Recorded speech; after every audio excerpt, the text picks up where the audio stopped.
City Hall now, Mayor Joe McComb called it a monumental decision, talking about a plan that was meant to prevent a major water shortage during times of severe drought. It was approved today on a first reading.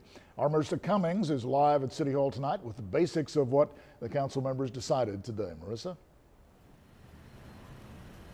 That's right, Joe. So a contingency plan was put forward today, and it would add a fee to industries that use a large amount of water. So what does that mean? It means any businesses that use more than 100,000 gallons of water a day will be charged an additional 25 cents per every 1,000 gallons. The money collected from this fee is meant to go back into the city and help with drought prevention. So it would go towards things like a desalination plant or aquifer storage and recovery.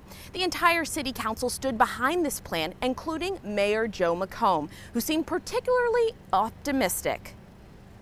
This is a giant step toward getting us an uninterruptible, non-curtailable source of water, which means for the future of Corpus Christi an expansion of existing industry and attracting new industry.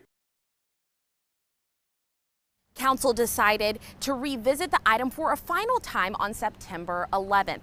So if it passes in September, then it's expected to be implemented in October. Reporting live from City Hall, Marissa Cummings, 3 News. Thank you, Marissa.